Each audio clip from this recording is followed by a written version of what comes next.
My nan's last wish was to have a cat wreath at her funeral. Nanny had 14 cats by the time she passed away.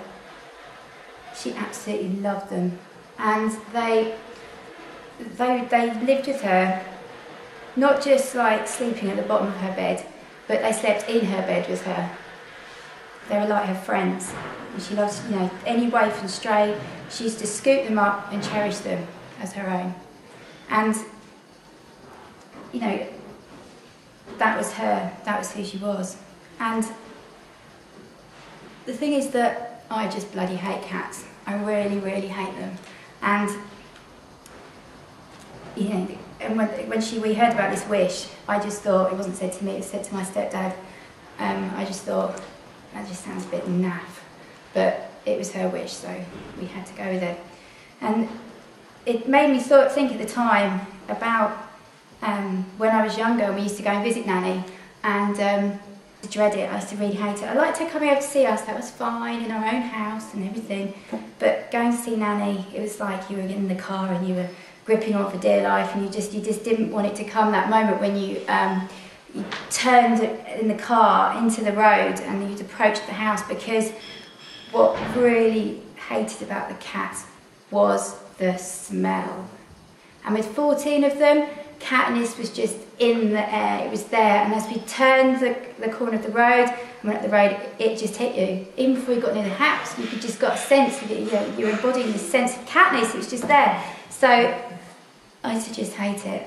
And when we get in there, I'd just be in the car panicking, thinking, please don't give me an orange squash, please don't give me an orange squash.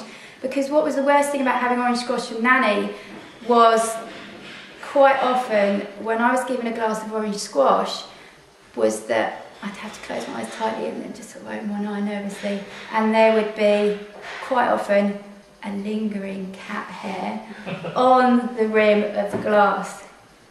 And then you'd have to just still drink it. And then you'd look in and they were floating on the top. So just sort of close your eyes, down in one, and it's over. But, we would, that all aside, I kind of, wanted to pay tribute to Nanny in the way that she wanted. So we went about doing this, getting this cat wreath sorted. And when we were all sort of sat as a family and, what sort of cat wreath do you want? She had 14 of them, which we're going to model it on. And we were like, Tigger, that was her favourite. So we went through her stuff and we found a photograph of Tigger and a ginger puss, and he was her favourite. He was the one that slept in her bed the most.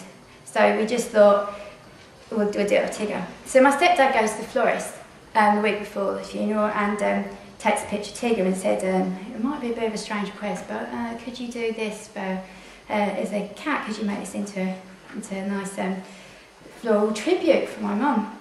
And they were like, we normally only get asked of this for pet funerals, but of course, do you want it exactly as it is? Is standing, sitting, or what do you want? And they were like, well, I don't know, what can you do with flowers and things? How can you, whatever you can do, or trust your judgment, that'd be absolutely fine.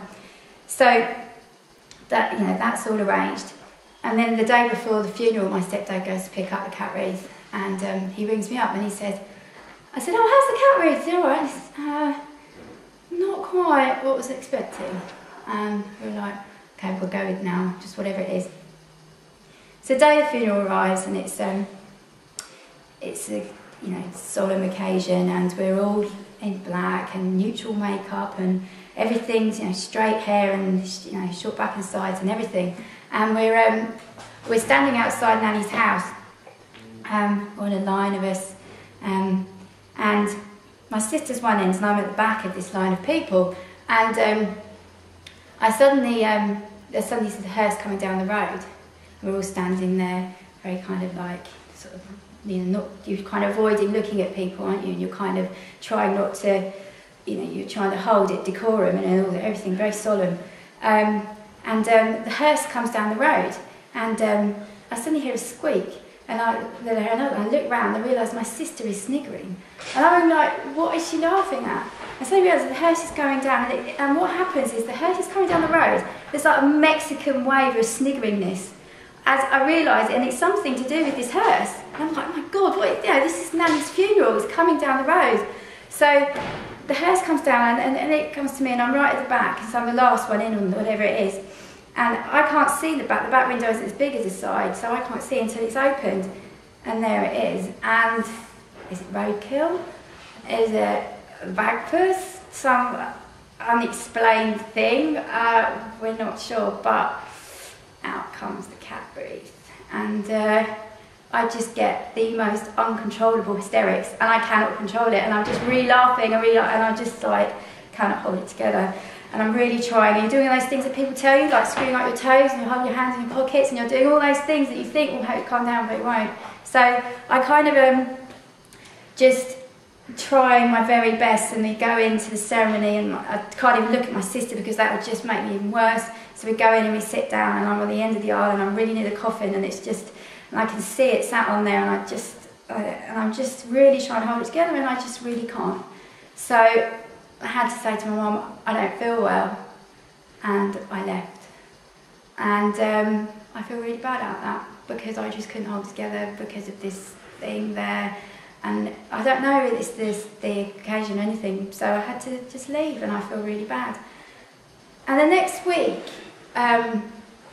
we went to the graveside, and there was the cat wreath, except it didn't really look like it had before. And you suddenly realise what they make these things from. And it was a chicken wire skeleton, and all the flowers had drooped on the floor. And right at the front, where these eyes protruding, they're like little wobbly teddy bear eyes. Yeah, they're out there on stalks, antennae. They're there, and it just with all this sadness of this, and which is just, you know, and just bad. But I don't know. I just it was just very odd image.